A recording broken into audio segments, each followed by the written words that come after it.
हम लोग आधुनिक भारत का इतिहास पढ़ रहे हैं और आधुनिक भारत के इतिहास के अंतर्गत हम लोग ब्रिटिश आर्थिक नीति और उसका प्रभाव पढ़ रहे हैं। तो हम लोगों ने ब्रिटिश आर्थिक नीति पढ़ लिया और लास्ट वीडियो में ब्रिटिश आर्थिक नीति का प्रभाव का चर्चा किए थे। उसमें हमने कुछ बिंदुओं का चर्चा किया था ब्रिटिश आर्थिक नीति के प्रभाव में। आज जो है ब्रिटिश आर्थिक नीति के कुछ और प्रमुख प्रभाव के कुछ महत्वपूर्ण पहलुओं पर हम लोग चर्चा करेंगे।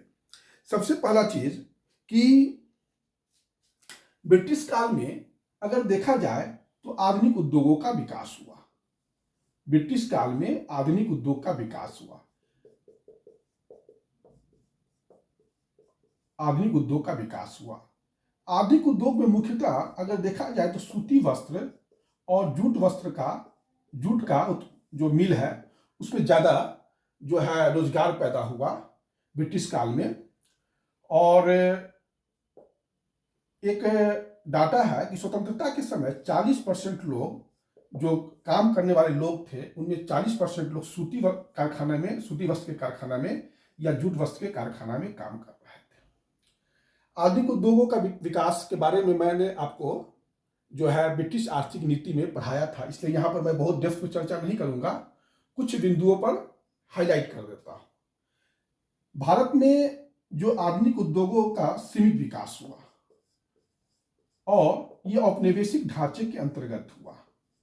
औपनिवेशिक ढांचा के अंतर्गत हुआ अर्थात कि भारत से कच्चा माल जाए और ब्रिटेन से जो है तैयार माल आए और वह भारत के विभिन्न क्षेत्रों में फैल जाए। और कुछ जो है एक तरह से कह सकते हैं कि विदेशी उद्योगों को जो है वरीयता दिया गया। विदेशी उद्योग का अर्थ है ब्रिटेन के उद्योगों को वरीयता दिया गया और इस क्षेत्र में उनको अगर व्यापार करना चाहते थे ब्रिटिश व्यापारी तो उनको साम्राज्यीय वरीयता का एक सिद्धांत लाया गया। साम्राज्यीय वरीयता, इंपीरियल प्रीफरेंस। अगर वो रोजगार धंधा भारत में स्थापित करना चाहते हैं तो ब्रिटिश को जो है इंपीरियल प्रीफरेंस से साम्राज्यीय वरीयता दिया गया। और भारत का जो धनी वर्ग था वह जमीन खरीदने में इंटरेस्ट लेता था, उद्योग स्थापित करने में इंटरेस्ट नहीं लेता था। कारण यह था कि उद्योगों में कोई ज्यादा व्यापक संभावना नहीं था। हाँ, टाटा और बिरला ने जो है कुछ सीमित इंटरेस्ट लिया था, जो मैंने आपको बताया था टाटा और बिरला के बारे में। धनी वर्ग ये सोचता था कि जमीन में ही जो है पैसा इन्वेस्ट किया जाए, एक निश्चित आय तो होता रहेगा। और कुछ अपवाद हैं, जैसे टाटा हुए, जैसे जेएन टाटा ने 1877 में एम्प्रेस मिल का स्थापना किया। एम्प्रेस मिल सूती वस्त्र का मिल था, नागपुर में स्थापना किया था जेएन टाटा ने, 1877 में किया था। तो ये सब जो है आधुनिक उद्योगों का विकास है और इसमें जो भी व्यापक चर्चा है वो मैंने ब्रिटिश आर्थिक नीति के तहत कर दिया है। यहां पर भी मैंने कुछ बिंदुओं पर आपको हाईलाइट कर दिया।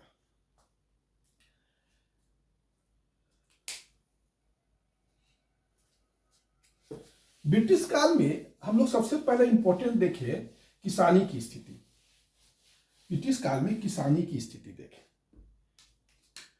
किसान और किसानी की स्थिति क्या थी ब्रिटिश काल में। क्या कि इंपॉर्टेंट चीज यह है, किसान और किसानी की स्थिति क्या थी। इसी में है अकाल आएगा, दरिद्रता आएगा, सब एक ही साथ हम लोग चर्चा कर लेंगे इस व्यापक टॉपिक के साथ। देखिए, सबसे ज्यादा अगर ब्रिटिश द्वितीय नीति का प्रभाव सबसे ज्यादा अगर कराधान किसी पर था तो वो किसानों पर था। सबसे ज्यादा जो कराधान था उसका सबसे ज्यादा प्रभाव किसान पर पड़ता था। किसान ही जो थे, जो भी ब्रिटिश जो है भारत में औपनिवेशिक प्रशासन लागू कर रहा था, उसके जो खर्च होते थे वो किसान ही कहीं ना कहीं उसका वहन करते थे। या सेना हो या पुलिस प्रशासन हो या न्याय प्रशासन हो या उद्योग धंधे हो, उसका सारा का खर्च यहाँ का किसान ही उठाता था। लेकिन सबसे ज्यादा दिक्कत यह था कि इन किसानों के साथ कोई मतलब किसान के प्रति कोई ऐसी नीति नहीं बनाई गई जिससे किसानों का विकास हो सके। एक मैं आपको डाटा देता हूं कि 1905 में रेलवे पर खर्च किया गया 3 अरब 60 करोड़ रुपया और 1905 में ही सिंचाई पर खर्च किया गया 50 करोड़ रुपया। देखिए कितना बड़ा। 1905 में ब्रिटिश सरकार ने रेलवे पर खर्च किया 3 अरब 60 करोड़ रुपया।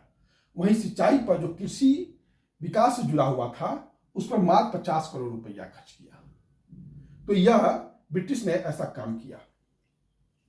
कहने का अर्थ कि टैक्स लेने में जो है किसान से ब्रिटिश सरकार आगे रहते थे, लेकिन इनके विकास का कोई काम ब्रिटिश सरकार ने नहीं किया। किसान जो था वो 3 प्रकार के शोषण का शिकार था। एक ब्रिटिश सरकार, एक जमींदार और एक महाजन। ये तीनों जो है इनका शोषण करते थे। कैसे शोषण करते थे ये सब चर्चा हो गया है। अब यहाँ पर किसानों के खेत क्या हो गया कि छोटा होने पर छोटा छोटा जोत होने लगा, उप विभाजन होने लगा, जमीन का उप विभाजन होने लगा, अपविखंडन होने लगा, अपविखंडन होने लगा। तो इन सब कारणों से भूमि जो है उतनी उत्पादन क्षमता भूमि में नहीं रह गई। कहा जाता है कि 14% भूमि उत्पादन में गिरावट आया 1911 से लेकर 1939 तक के बीच में। 14% भूमि उत्पादन में गिरावट आ गया। अगर हम 1939 में ही देखें तो अगर कृषि के विकास के लिए कृषि कॉलेज खोलने की बात है तो वो भी आपको 6 एग्रीकल्चर कॉलेज था और 7 इंजीनियरिंग कॉलेज था। कहने का अर्थ कि ब्रिटिश सरकार एग्रीकल्चर के विकास के लिए कोई पर्याप्त सूद नहीं ले रही थी। उन्नत बीज का जहां तक किसानों के प्रयोग की बात है, उन्नत बीज तो वो जो है 14% के आसपास ठहरता है कि खेती में उन्नत बीज का किसान प्रयोग कर रहे थे। अजैव उर्वरक का प्रयोग का कोई बात ही नहीं उत्पन्न होता है। अजैव उर्वरक और पशु खाद का प्रयोग होता था, लेकिन पशु खाद जो है वो प्रायः बर्बाद ही हो जाता था। जो पशु के गोबर होते थे या और भी जो उसके अपशिष्ट होते थे उससे जो खाद बनाया जाता था वह उसका भी सही ढंग से प्रयोग नहीं होता था। अगर हम काठ का हल देखें, काठ का हल तो 3 करोड़ 80 लाख जो है काठ का हल है आपको लेकिन लोहा का हल इस समय जो है देखने को मिलता है आपको 9,30,000 के आसपास जो है आपको देखने को मिलता है। 9,30,000 के आसपास लोहा का हल है और काठ का हल 3 करोड़ 80 लाख के आसपास है। तो कहने का अर्थ कि सरकार ने किसान और किसानी के विकास के लिए कोई पर्याप्त विकास नहीं किया और लगान का बोझ इन पर इतना डाल दिया कि किसान जो है जमींदार को जो है सिर्फ जो ये दूरवर्ती जमींदार होते थे, दूरवर्ती जमींदार हो या निकटस्थ जमींदार हो, ये दोनों जो है किसान से उनका इंटरेस्ट जो था लगान लेने तक था। जमीन के विकास के लिए उनको कोई इंटरेस्ट नहीं था। जमीन के विकास से किसान को कोई इंटरेस्ट नहीं था। कहने का अर्थ है कि किसान जो थे राम भरोसे जी रहे थे। मैंने कल एक स्टेटमेंट दिया था कि किसान जो है जो सबसे नीचे होते थे शोषण तंत्र में और सबसे ऊपर जो है सबसे बड़े ब्रिटिश सरकार थे, उसमें सबसे पतले अगर कोई थे तो किसान थे और सबसे मोटे थे तो ब्रिटिश सरकार थे। इसलिए गोदान के लेखक प्रेमचंद ने कहा भी कि 100 को पतला करके कोई अगर एक मोटा होता है तो उसको मोटा होना वो भी कोई मोटा होता है। मतलब आपको याद होगा गोदान जब पढ़िएगा तो प्रेमचंद ने बड़ा अच्छा से वर्णन किया है इससे पूरी ब्रिटिश से आर्थिक शोषण का कि होरी कहता है, जो गोदान का केंद्रीय नायक है होरी, वो यह कहता है, जो किसान है भारतीय किसान का प्रतिनिधि है होरी, वो कहता है कि 100 को पतला करके कोई एक मोटा होता है तो भी मोटा होना होता है क्या। तो उसकी जो व्यथा है वो भारतीय किसान की व्यथा है और वह भारतीय औपनिवेशिक तंत्र के बारे में पोल खोल रहा है। अगर 1930 के आसपास का कोई इतिहास पढ़े तो वह ब्रिटिश औपनिवेशिक नीति का क्या प्रभाव है तो 1936 में ये गोदान लिखा गया था। इसको एक बार जरूर पढ़ना चाहिए। मेरे ख्याल से हर छात्र को काफी अंतर्दृष्टि खोलता है ये किताब। एक तरफ से कह सकते हैं कि एक बिशप फीवर है, उनका एक स्टेटमेंट है कि बिशप फीवर ने एक बहुत अच्छी बात कहा कि 1826 में क्या है कि किसानों से जितना लगान वसूलते हैं, अगर इतना लगान ब्रिटेन में भी वसूला जाए किसानों से तो वो भी अपना विकास नहीं कर सकते हैं। और भारत में जो देशी राज्य हैं वहाँ के लोग ज़्यादा खुशहाल हैं बनिस्पत ब्रिटिश राज के, जो ब्रिटिश राज में रहने वाले लोगों का। तो ये कहने का बिशप हीबर ने कहा था, स्टेटमेंट दिया था। अगर आप देखिएगा कि 1911 के से लेके 1939 तक के आसपास में भोजन की मात्रा में 39% की गिरावट आ गई। भोजन की मात्रा में 39% की गिरावट आ गई। इतना भोजन में गिरावट आ, सॉरी, भोजन की मात्रा में 29% का गिरावट आ गया। उत्पादन में 14% की गिरावट आ गई, वहीं जो है भोजन की मात्रा में 29% का गिरावट आ गया। इससे क्या हुआ कि किसानों में भूखमरी की स्थिति आ गई। गरीबी पर बहस किया जा सकता है कि कितना गरीबी था, लेकिन भूखमरी पर बहस नहीं किया जा सकता है। भूखमरी पर कोई बहस नहीं किया जा सकता। और इस भूखमरी को अकाल ने सबसे ज्यादा डैमेज किया। अकाल को हम ऐसे देखते हैं कि दो इंपॉर्टेंट अकाल है। 1866 का उड़ीसा का अकाल, ये काफी प्रलयकारी अकाल था। इसको सी ऑफ कैलेमिटी भी कहा जाता है, आपदा का समुद्र भी कहा जाता है। और एक था अकाल 1876-78 में, यह भी सबसे भयंकर अकाल पड़ा था। एक अकाल पड़ा था 1943 में बंगाल में, जिसमें 30 लाख लोग मरे थे। लोग भुखमरी, अर्ध भुखमरी के शिकार होते जा रहे थे। और इन सब के पीछे कारण यह था कि किसानों पर अब जो है भूमि पर ज्यादा बोझ पड़ गया था, क्योंकि दस्तकारी उद्योग का पतन कर दिया गया था और उसके जगह पर आधुनिक उद्योग का विकास नहीं हुआ। और दस्तकारी में लगे रहने वाले लोग जो थे वो खेती की ओर मूव कर गए और धन का पलायन हुआ। ये सभी बहुत से सारे कारण थे, जिसके कारण दरिद्रीकरण किसानों का बढ़ता चला गया। क्योंकि किसान सबसे उस औपनिवेशिक शोषण तंत्र के सबसे निचले पायदान पर थे, तो सबसे ज्यादा शोषण के शिकार यही हुए।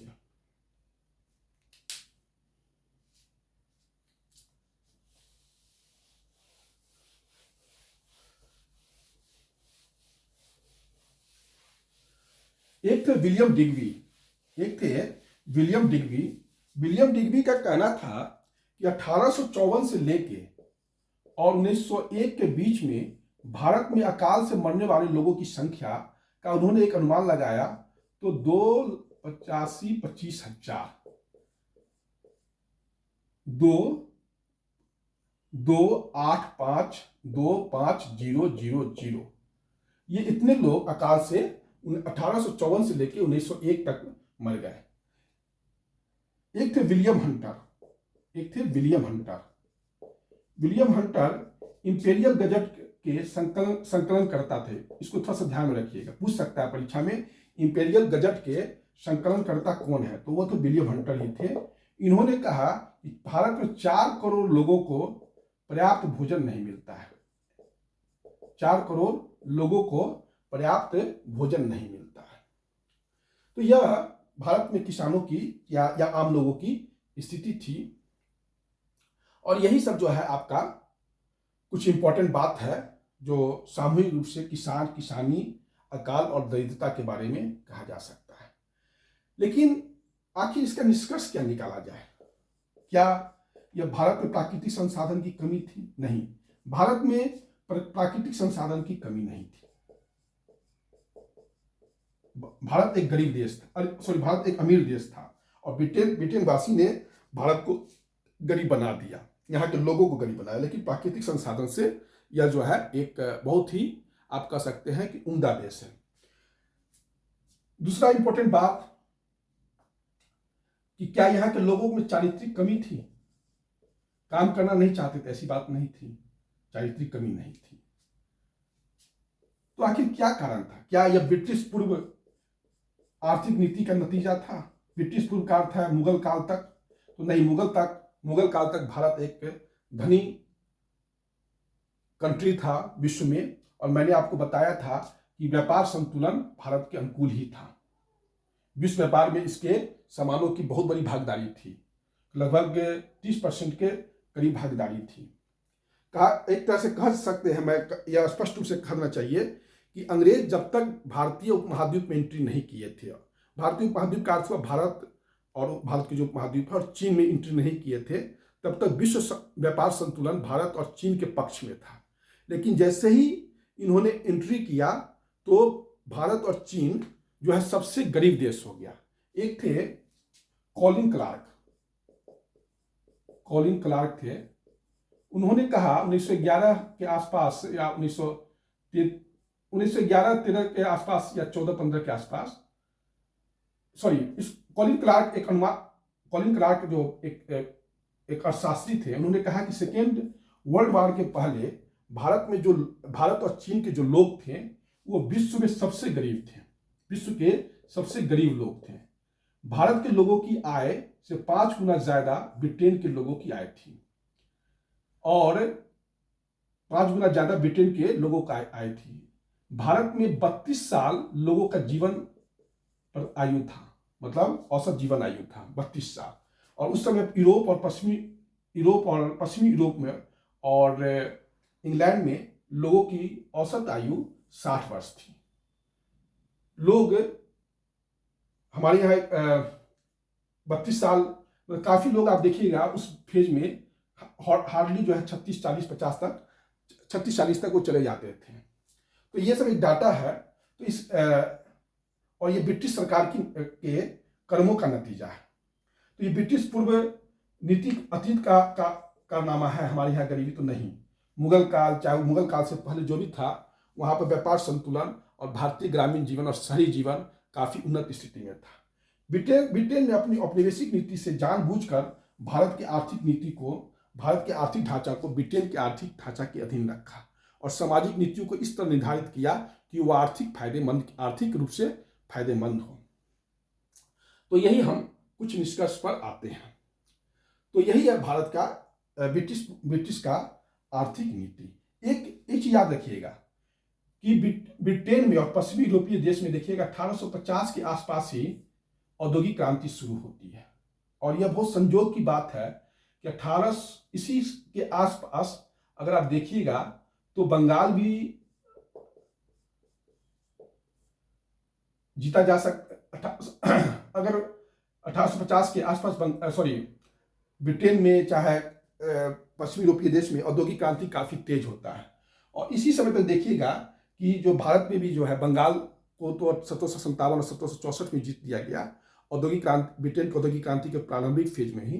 जब ब्रिटेन और पश्चिमी यूरोपीय देश औद्योगिक क्रांति की दौर से गुजर रहे थे तो जानबूझकर इंग्लैंड के लोगों ने भारत की अर्थव्यवस्था को उसके अधीन रखा और भारत के आर्थिक विकास को अवरुद्ध किया। और ये सब जानबूझकर किया गया। 1750 के आसपास जब देखिएगा बंगाल जो ब्रिटेन की औद्योगिक क्रांति वो शुरू होती है, उसका फर्स्ट फेज, और उसी समय भारत का बंगाल जीता जा रहा है जो भारत का सबसे धनी प्रांत था। तो यही है ब्रिटिश आर्थिक नीति। और ब्रिटिश आर्थिक नीति का प्रभाव पर हमने चर्चा किया। इसको आप लोग थोड़ा सा ध्यान में दीजिएगा। इसी के साथ यह जो ब्रिटिश आर्थिक नीति का प्रभाव है यह समाप्त हो गया है चैप्टर। अगर आप लोग ब्रिटिश आर्थिक नीति में कोई भी क्वेश्चन आएगा, अगर इसको आप ठीक से बनाइएगा तो आपको दिक्कत का सामना नहीं करना पड़ेगा। मेरे ख्याल से प्रारंभिक परीक्षा जो सामान्य अध्ययन का होता है, इतिहास का, मुख्य परीक्षा सामान्य अध्ययन का, इतिहास का, वैकल्पिक विषय में भी काफ़ी ये फायदेमंद है। आप प्रयोग कर सकते हैं, यूजीसी नेट में भी प्रयोग कर सकते हैं। आजकल जो अच्छे विश्वविद्यालय में एमए में दाखिला के लिए इंट्रेंस होता है उसमें भी ये फायदेमंद है। तो यह हो गया ब्रिटिश आर्थिक नीति का प्रभाव। अब हम थोड़ा सा छोटा कुछ क्वेश्चंस डिस्कस करने वाले हैं जो ब्रिटिश आर्थिक नीति से ही जुड़ा हुआ है और उसको हम यहां पर आपको क्लियर कर देते हैं। 1778 में एक अमीनी आयोग का गठन किया गया। अमीनी आयोग, ये अमीनी आयोग किस चीज से संबंधित था? तो भू राजस्व में सुधार से संबंधित था। 1778 में ब्रिटिश सरकार ने 1778 में ब्रिटिश सरकार ने अमीनी आयोग का गठन किया और इसका उद्देश्य था भू राजस्व में सुधार करना। उसके बाद 1892 में निकोलसन आयोग का गठन हुआ। निकोलसन आयोग का गठन हुआ। इस निकोलसन आयोग का था कि ब्रिटिश जो सरकारी संस्था है उसमें सुधार करना, ब्रिटिश सरकारी संस्था में सुधार करना। एक दादा भाई नौरोजी काफी हल्ला किए थे धन के निष्कासन के लिए, तो ब्रिटिश सरकार ने एक बेलवी आयोग का गठन किया था धन के निष्कासन। जो दादा भाई ने आरोप लगाया था ब्रिटिश सरकार पर कि आप यहाँ से धन चूस के ले जा रहे हैं, भारतीयों का रक्त चूस के ले जा रहे हैं, तो ब्रिटिश सरकार ने एक बेलवी आयोग का गठन किया था दादा भाई के आरोप कि ब्रिटिश धन लूट रहे हैं कि नहीं लूट रहे हैं उसकी जांच के लिए। ये दिखावा था, क्योंकि दादा भाई नौरोजी को ब्रिटिश सरकार पर काफी भरोसा था, इसलिए उन्होंने किताब भी लिख दिया कि poverty and un British rule in India. तो उनके कहने का अर्थ कि भारत में जो ब्रिटिश अधिकारी है वो भारत की गरीबी के लिए दोषी है, ब्रिटेन में रहने वाले अधिकारी और प्रशासक दोषी और राजा दोषी नहीं है।